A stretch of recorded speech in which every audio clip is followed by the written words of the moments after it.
La gente que padece Tourette suele ser extraordinariamente vulnerable a la hipnosis y a la sugestión, y tiene una predisposición a la repetición y a las imitaciones involuntarias. Es algo que pude comprobar en el primer encuentro de la Asociación para el Tourette, la AST, cuando en cierto momento una paloma se posó en el alféizar de una ventana de la sala de congresos. Había 7 u 8 personas con Tourette sentadas delante de mí, y vi cómo varias de ellas comenzaban a ejecutar los movimientos de aleteo con los brazos y los omóplatos, imitando a la paloma o a los demás. Hacia finales de 1976, en un encuentro de la AST, se me acercó un joven llamado John P., que me dijo: «Estoy afectado por el Tourette más intenso del mundo y también el más complejo con el que se encontrará nunca. Puedo enseñarle cosas de Tourette que nadie más sabe. ¿Le gustaría tenerme como objeto de estudio?». Me desconcertó un poco aquella invitación en la que se mezclaban extrañamente la presunción y cierto menosprecio hacia uno mismo, pero sugerí que nos encontraríamos en mi consulta y allí decidiríamos si un estudio posterior sería productivo. Se me presentó no como alguien que buscaba ayuda o tratamiento, sino como un proyecto de investigación. Al ver la velocidad y complejidad de sus tics y su expresión verbal, me dije que sería útil tener una cámara de vídeo a mano cuando lo viera, así que alquilé la que en la época era la más compacta, una Sony Portapack. Pesaba 9 kilos. Llevamos a cabo 2 sesiones de reconocimiento y John no me defraudó. Lo cierto es que nunca había visto un cuadro tan complejo o tan grave como el que presentaba y con el que tenía que convivir, ni tampoco había visto ni oído nada que se le aproximara. Mentalmente lo adopté Super Tourette. Me alegró mucho tener una cámara de vídeo a mano, pues algunos de sus tics y extraños comportamientos ocurrían en una fracción de segundo, y a veces se daban 2 o más de manera simultánea, demasiado para que la vista lo captara sin ayuda. Pero con la cámara no me perdería ningún detalle, y luego podría reproducirlo todo a cámara lenta o fotograma a fotograma. También podía repasar la grabación con John, quien me podría poner al corriente de lo que había estado pensando o sintiendo mientras sufría cada tic. Me dije que de ese modo uno podría llevar a cabo un análisis de los tics semejante al análisis de los sueños. Quizá los tics serían un camino real al inconsciente.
Bienvenida, bienvenido a Paseando con Oliver Sacks. ¿Cómo te encuentras? Bueno, espero y deseo que bien. Pero como hemos dicho en infinidad de veces, tampoco hace falta estar bien para poder pasar un momento agradable. Por lo tanto, te invito a que te pongas a gusto en tu sofá o tu sillón o en la cama. Y si vas en el coche, pues tampoco te vayas a poner tan a gusto, no vaya a ser que te duermas y tengamos un problema. Si te puedes poner unos auriculares si no estás en el coche, pues mejor todavía. Toma un par de respiraciones profundas, tomemos un par de respiraciones profundas.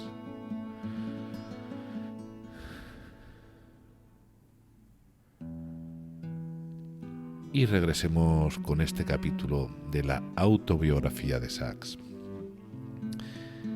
Veamos cómo sigue tejiendo su camino.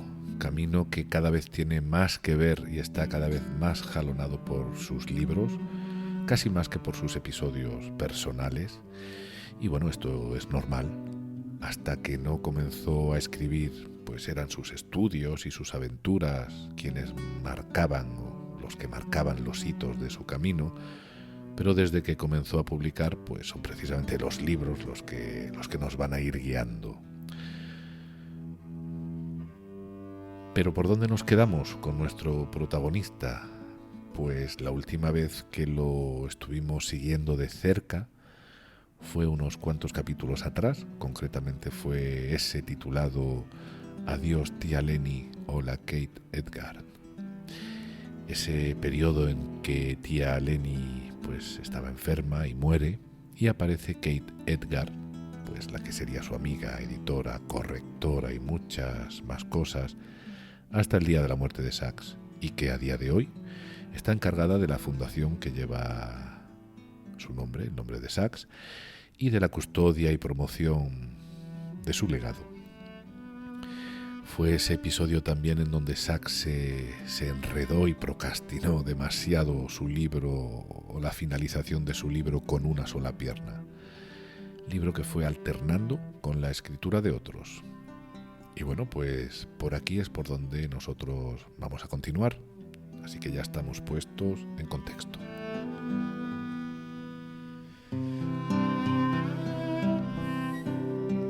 A estas alturas de la autobiografía de Sax, nosotros ya hemos hablado, y no solo de forma general, de todos y cada uno de sus libros. Y podrá parecernos que estamos ya en terreno conocido, pero no te confíes ni te despistes porque Sax nos desvela detalles del proceso de la escritura de sus libros que evidentemente no hemos podido nosotros conocer por el hecho de haber hablado de ellos ya un poco, ¿no?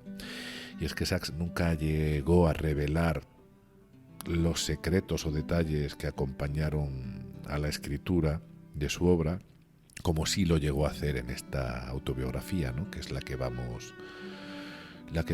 la que vamos trabajando cada X episodios. En la lectura del comienzo parece que fuéramos a hablar de Tourette, ¿no? Y es una verdad a medias.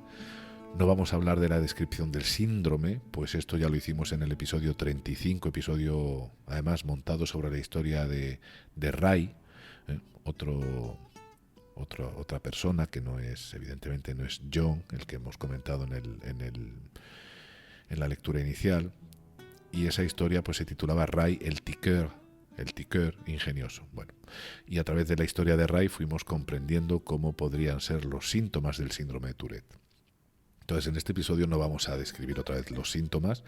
Lo que haremos será hablar del Tourette John P, ¿vale? Vamos a llamarlo John a partir de ahora. Pues como la persona cuyo caso pues fue el germen que necesitaría Sax para tener claro que quería escribir sobre este síndrome. Pero en realidad de lo que se va a tratar este episodio es sobre todo de la construcción del libro El hombre que confundió a su mujer con un sombrero. Más que nada porque es de lo que nos habla Sax en su autobiografía en movimiento, justamente en el punto en el que nos quedamos en la vez anterior, ¿no?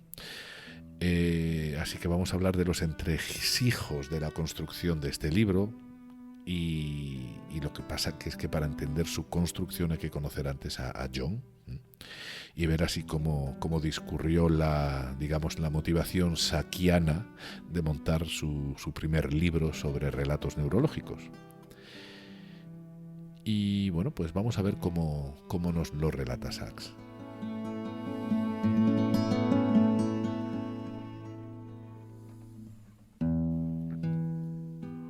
Un día de verano, mientras John estaba en mi consulta, una mariposa entró volando por la ventana abierta.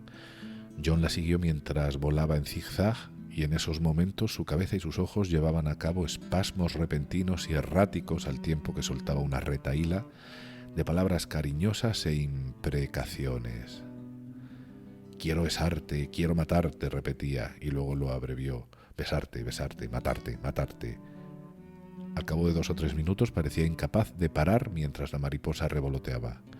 Le dije en broma: Si te concentraras de verdad, podrías hacer caso omiso de la mariposa, aun cuando se te posara en la nariz. En cuanto lo dije, agarró la punta de la nariz y tiró de ella como si quisiera desalojar a una enorme mariposa que se hubiera posado allí. Me pregunté si su imaginación turética, excesivamente viva, se había transformado en alucinación, creando una mariposa fantasma tan real desde el punto de vista perceptivo como si fuera auténtica. Parecía una pequeña pesadilla escenificada de manera totalmente consciente delante de mí.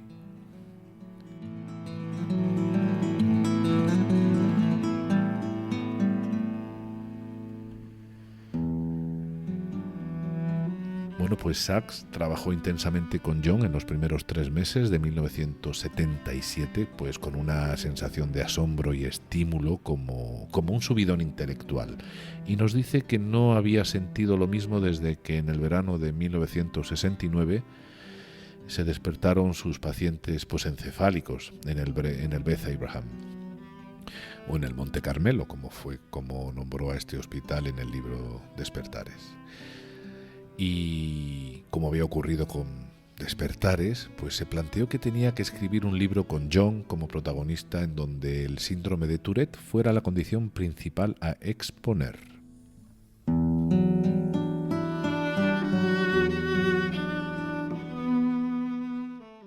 Por lo tanto, lo consultó con John y le dejó claro que un estudio de este calibre implicaría mucha exploración e investigación, pero que no podía prometerle que fuese a haber mejoras. Sachs pensaba en hacer un libro pues como la interpretación de los sueños de Freud o la mente de un mnemonista de Luria, y al que nos hemos referido, tanto al libro como a su autor, como a Luria en repetidas ocasiones aquí. Y bueno, John estuvo de acuerdo y Sachs pudo conseguir pues 2 cámaras de vídeo para poder enfocar las manos y la cara de John al mismo tiempo. Pero Sachs pensó que si quería saber más de John no debía quedarse solo en los momentos en los que éste venía a las sesiones y que debería, por tanto, pasar tiempo con él en su vida cotidiana. Así que se le ocurrió contratar a un grupo de documentalistas para que filmaran durante la semana en que él y John, pues iban a estar juntos, ¿no? De tal forma que así podría ofrecer, como dice Sachs, una visión antropológica y etológica que complementara las observaciones clínicas y fenomenológicas llevadas a cabo en la consulta. Y yo te pregunto, ¿te imaginas hoy a un médico que se interese por el caso particular de un paciente y decida salir de su rutina médica y se proponga acompañarlo durante una semana para estudiarlo de cerca? Pues no, yo no. Ni ahora, ni siquiera cuando aconteció esta historia. La clínica desde hace ya mucho tiempo va por su lado y la investigación va por otra y se mezclan tan mal como lo hacen el aceite y el agua. Por lo menos en la manera en la que Sachs actuó con este paciente. Bueno, pues para hacer este documental le pidieron a Sachs $50,000 y como no los tenía, pues acabó hablando con conocidos que lo pudieran ayudar sin tener que pagar un alto coste. Y consiguieron filmar estos momentos ecológicos y no solo en la consulta, porque consiguieron esa financiación, ¿no? La filmación fue durante el verano del año del 77 y John estaba, como dice Sachs, rebosante de tics. Resulta que, improvisaba, imitaba, no paraba, ¿no? Hacía el payaso, pero a veces, sin embargo, pues era serio, ¿no? A veces medía sus palabras y se emocionaba cuando se refería a cómo era una vida como la que él llevaba. Y pues después de esta semana regresaron a las consultas, después de haber grabado ya todo esto, y cuando llegó el momento de viajar a Londres para participar en el montaje del documental, pues se iba a estrenar allí, John declinó y estuvo distante. La película acabó estrenándose en Londres, y la gente, pues quienes vieron la película, pues empezarían a escribir dándole ánimos a John, dándole ánimos y felicitándole, ¿no? Entonces John estuvo contento durante un tiempo, pues con estas reacciones de la gente, pero al poco, pues lo que hizo fue acusar a Sachs de haberse aprovechado de él. Le llegó hasta amenazar por teléfono y una vez le dijo estas palabras: recuerda a Tourette. Bueno, y es que resulta que Gilles de la Tourette murió porque una de sus pacientes le pegó un tiro en la cabeza.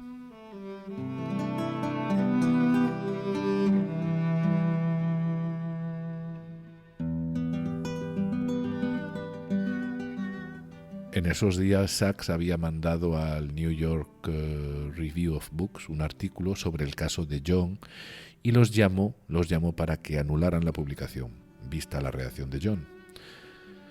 Pasó entonces algo más de un año y cuando el documental que se hizo de Despertares se proyectó en un congreso psiquiátrico, una señora no dejó de interrumpir la proyección quejándose. Y luego Sachs supo que era la hermana de John, ¿no? Que le acusó luego de indecente y de haber expuesto a su hermano en la televisión cuando éste había dado realmente su consentimiento.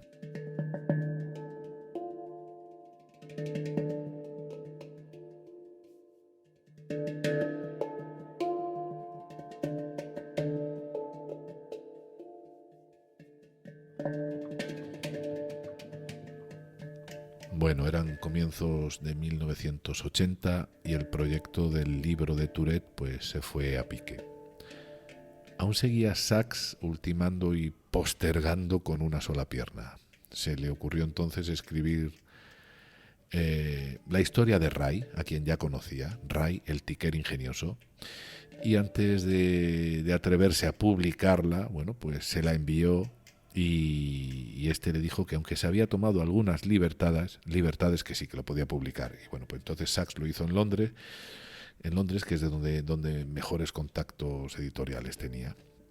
Entonces esta fue una primera historia su primera historia acerca de una persona que llevaba una vida plena a pesar de una compleja afección neurológica. Y la buena recepción del texto pues lo animó, lo invitó a seguir escribiendo más casos.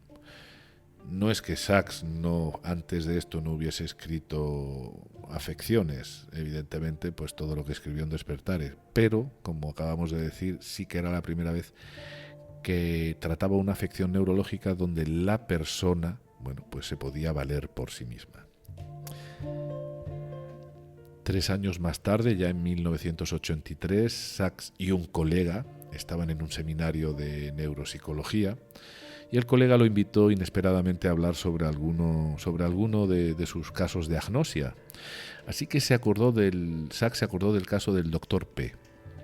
Mientras contaba el caso dijo que su paciente había confundido a su mujer con un sombrero. Los estudiantes que estaban escuchando el seminario se rieron por lo gracioso de la expresión, a pesar de la gravedad del asunto.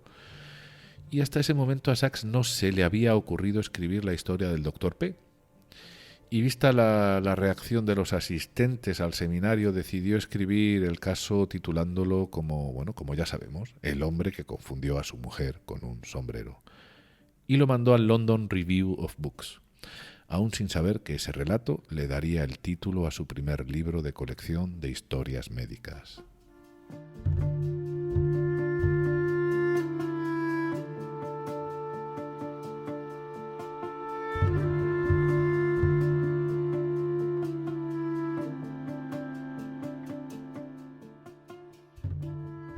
Así que fíjate, ya tenemos esta historia sobre Ray, el tiquer ingenioso.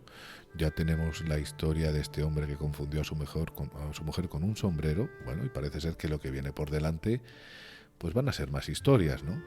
Van a ser más historias para seguramente conformar ese libro, ¿no? Que lleva como título, pues precisamente el del hombre que confundió a su mujer con un sombrero.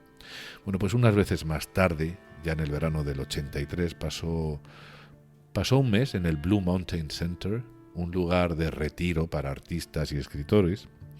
Bueno, allí había un lago y Sachs pues nadaba porque le encantaba nadar, se paseaba andando, otras veces en bicicleta, pasaba el día solo y por las noches sí que cenaba y se relacionaba con los demás huéspedes. Se había llevado de lectura para ese retiro, digamos, las memorias de Borges, y leyendo que Borges confesó que le daba miedo perder la memoria y la identidad, como le había ocurrido a su propia madre, a Sachs le vino a la cabeza el recuerdo de Jimmy, un marinero amnésico que había tratado en 1970.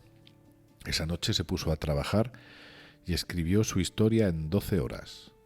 Durante el resto del mes estuvo hecho un vago y no escribió nada, pero bueno, salió de ese retiro de ese mes pues con una historia que ofreció al New York Review of Books y bueno, pues estuvieron interesados en publicársela. De hecho, le pidieron sus notas sobre el relato, sus notas manuscritas, y al revisarlas pues le dijeron que añadiese parte de ellas que le daría al texto más dinamismo. Así que Sachs, que adoraba las notas, pues lo hizo y en febrero de 1984 pues se publicó, ¿no? este caso del marinero Jimmy.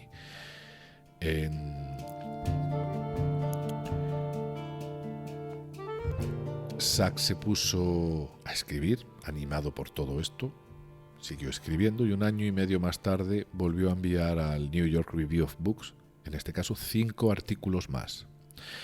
Entonces, Bob Silvers, que era la persona de esta revista que se ocupaba de Sachs, ¿vale? O que estaba en contacto con él para la recepción de todas estas historias.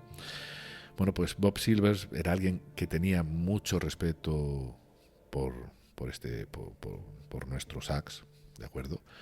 Y nada, esto es una anécdota. Fijaos hasta qué punto tenía respeto por él, que una vez estaba Sachs en Australia y lo llamó simplemente desde Estados Unidos a Australia para preguntarle si podía cambiar una coma por un punto y coma, ¿no? Este Bob Silvers pues no se permitía casi que ninguna licencia, ¿no? Sin consultárselo a Sachs. Y bueno, pues ya a finales de 1984, pues a Sachs se le ocurre escribir 4 textos más, pues que pensó aglutinar con el título, estos 4 textos, con un título llamado El mundo de lo simple, ¿no? Y ahora veremos que esto tiene sentido. Bueno, Bob Silvers le dijo que todas esas historias tenían algo en común, una especie de unidad de tono y de sensibilidad.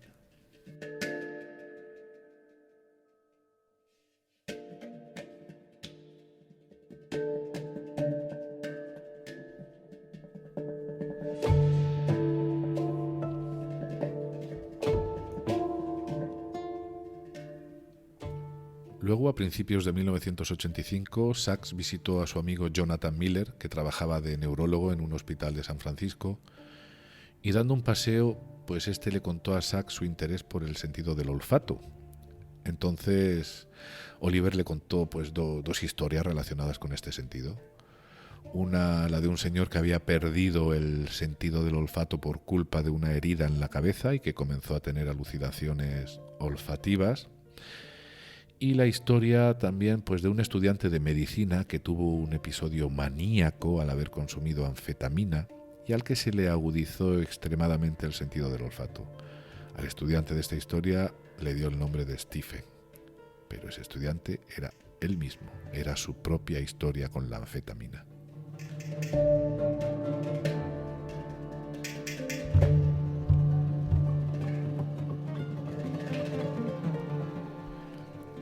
Y ya en este punto Sachs se sintió aliviado, sintió que había escrito lo suficiente para completar un libro de relatos clínicos, se sentía libre, y para disfrutar de esta sensación de libertad decidió ir a Australia a pasar una temporada con su hermano Marcus, su esposa y sus hijos.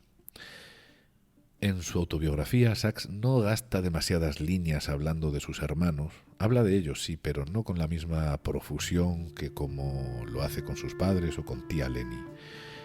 Y este viaje a Sydney no nos dice mucho tampoco, pero sí dice que ese encuentro con Marcus, que era 10 años mayor que él, lo acercó a él más de lo que hubiera podido imaginar. Compartían, por ejemplo, la pasión por los minerales, las plantas o el submarinismo, cosa que con sus otros 2 hermanos iba a ser más complicado. Por un lado, David era muy distinto a él, era pulcro, sociable y encantador, y bueno, ya sabíamos que Sachs era un poquito desastre con respecto a todo esto. Y Marcus, bueno, pues estaba siempre perdido en su abismo emocional, ¿no? En las profundidades de su esquizofrenia.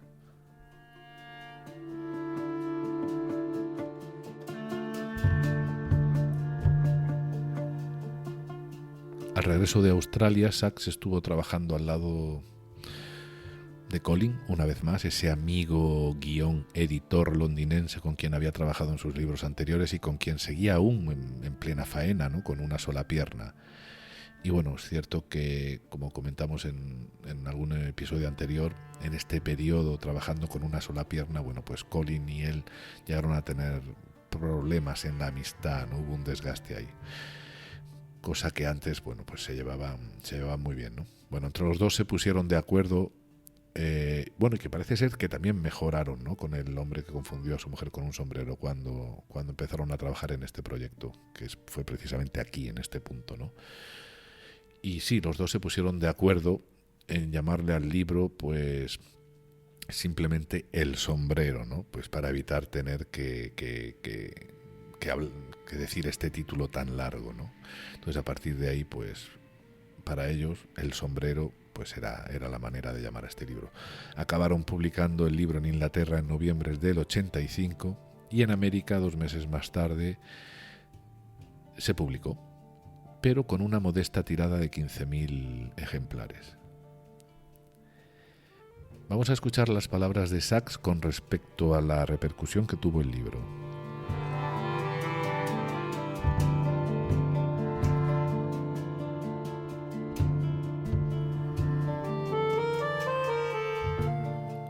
Con una sola pierna no se había vendido especialmente bien, y nadie esperaba que un libro de historias neurológicas resultara un éxito comercial. Pero a las pocas semanas, Summit, la editorial, tuvo que hacer una reimpresión, y luego otra. La popularidad del libro creció gracias al boca a boca, y en abril, de manera completamente inesperada, apareció en la lista de libros más vendidos del New York Times. Me dije que aquello tenía que ser un error o algo pasajero, pero permaneció en la lista de libros más vendidos durante 26 semanas. Lo que me asombró y conmovió, más aún que el hecho de estar en la lista de más vendidos, fueron las cartas que me iban llegando, muchas de ellas enviadas por personas que habían experimentado problemas como los que yo había escrito en El sombrero. Ceguera a las caras, alucinaciones musicales, etc., pero que nunca lo habían admitido ante nadie, a veces ni siquiera ante sí mismos. Otros me preguntaban por la gente que protagonizaba mis historias clínicas. ¿Cómo está Jimmy, el marinero perdido?, me escribían. Salúdelo de mi parte, dele muchos recuerdos. Jimmy era real para ellos, y lo mismo ocurría con muchas otras figuras del libro.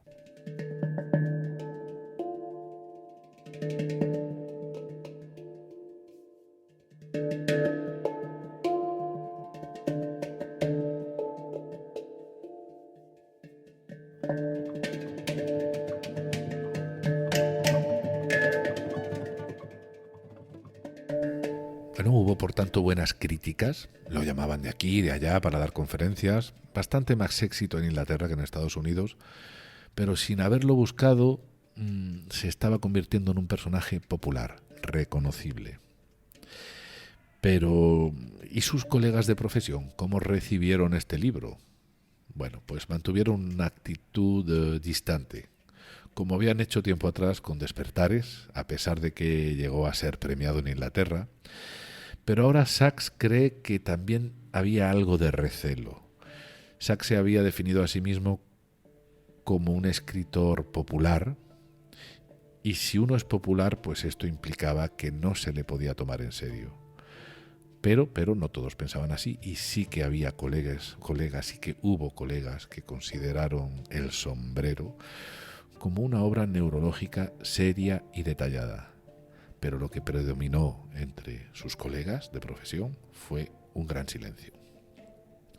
Bueno, pues es curioso cómo a muchos de los mismos que se les llena la boca al nombrar lo popular o el pueblo, pues luego te miran con desprecio si lo que haces con tu esfuerzo se hace precisamente popular. Cosas que pasan.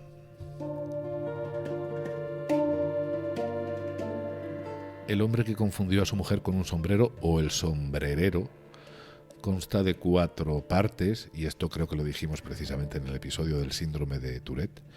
Una parte llamada pérdidas, otra llamada excesos, otra arrebatos, y la última lleva como título El mundo de los simples.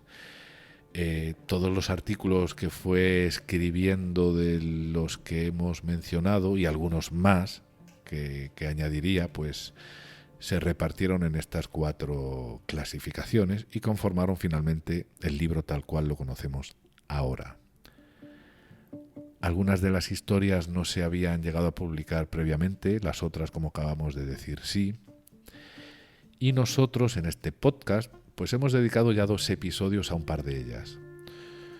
Un episodio al bloque llamado Pérdidas, otro episodio fue al bloque llamado Excesos, y bueno, más adelante veremos pues un episodio del bloque Arrebatos y otro pues del otro bloque, ¿no?, del mundo de los simples.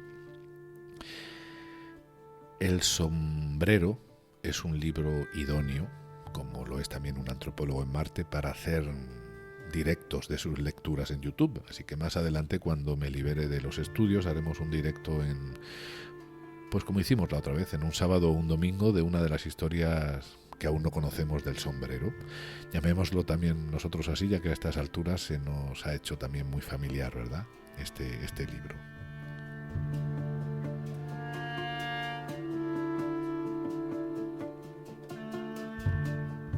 No sé si este será uno de esos casos, pero hay títulos de libros que están a la altura de su contenido, otros no. Este título fue clave en que la gente se interesara por el libro, y el contenido, para quien sepa qué es lo que contiene el libro, pues es un descubrimiento del crisol de condiciones neurológicas que pueden afectar al ser humano. El libro ha sido extensamente recomendado entre estudiantes de medicinas en muchos países, sin importar la especialidad. Es una forma de acercarse a temas complejos desde una narrativa comprensible, sin dejar de ser rigurosa, con el añadido de unas observaciones y reflexiones que van más allá de lo que se haga en muchos casos en la clínica convencional.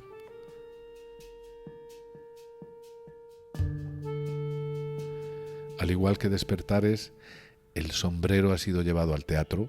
Me refiero al caso concreto del Dr. P, el que tenía la agnosia visual y quien fue a agarrar su sombrero para salir de la consulta del Dr. Sachs, y acabó agarrando la cabeza de su mujer.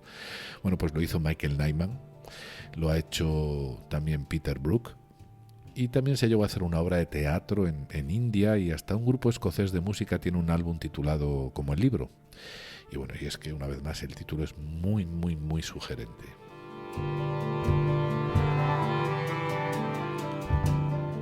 A ver, David A. Quebradas es psicólogo por la Universidad del Valle en Colombia y trabaja en el área de psicología cognitiva de la Fundación Parkinson de Colombia. Bueno, lo he encontrado porque he estado hojeando información, algunos papers sobre este libro, y he dado con él. Podía haber dado con otro, pero he dado con él y me gustó lo que leí. Entonces quiero traer esta referencia. Y precisamente escribe en una revista de psicología, o escribió en una revista de psicología, que dejo el enlace en la descripción del podcast, sobre el legado de Sachs, haciendo precisamente referencia al libro del sombrero. Y así es como termina su artículo. No es muy largo, pero simplemente vamos a leer el final del artículo. Con estas palabras termina. En suma, el texto de Oliver es un legado que después de 34 años sigue siendo una herramienta útil para pensar la mente de una manera que no la podríamos hacer en otro escenario, y que a la vez sigue señalando esa brecha que aún no se supera entre el diagnóstico, la enfermedad objetiva, y en tercera persona, y la experiencia de aquel que la padece. Un clásico que no debe estar condenado a ser conocido por muchos y leído por unos pocos. El hombre que confundió a su mujer con un sombrero es un libro que todo profesional de neurología, neuropsicología y neurociencias cognitivas debería leer con la seriedad que amerita el estudio del cerebro en acción fuera del laboratorio, ahí donde se existe, en la vida cotidiana.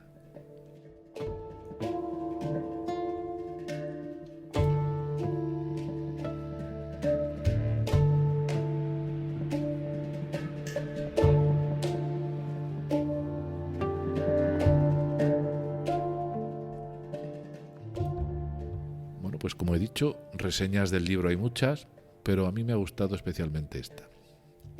Una vez más, el enlace en la descripción del episodio. Y bueno, ¿qué pasará ahora con Sacks una vez publicado El sombrero? ¿En qué nuevo libro empezará a meterse? Te puedes hacer una idea porque los hemos tocado todos. Es complicado, ¿verdad? Acordarse de las fechas de publicación. Yo que es un tema que vengo revisando continuamente para hacer el podcast, pues no, también hay algunas que se me pierden. Pues bueno, vamos a ver cómo nos lo cuenta en su propia autobiografía, y así ya podemos ver un avance de lo que podrá venir en el episodio siguiente. Y con esto pues vamos a ir terminando el episodio. Entonces, abro comillas. En julio de 1985, unos meses antes de que se publicara El sombrero, sentí reavivarse mi interés por el síndrome de Tourette. En el curso de unos días llené un cuaderno entero con mis reflexiones y de nuevo me planteé la posibilidad de que acabaran formando un libro. En aquella época estaba de visita en Inglaterra y ese flujo de ideas y excitación alcanzó su punto culminante en un vuelo de regreso a Nueva York. Pero todo se vio interrumpido un día o dos después de mi retorno, cuando el cartero entregó un paquete en mi casa de City Island. Lo remitía el New York Review of Books y contenía el libro de Harlan Lane, When the Mind Hears, cuando la mente escucha, en el que cuenta la historia de la lengua de signos de los sordos. Bob Silvers quería saber si me gustaría reseñarlo. ¿Nunca te has parado a reflexionar en el lenguaje?, me escribió Bob. Este libro te obligará a ello. Y cerramos las comillas.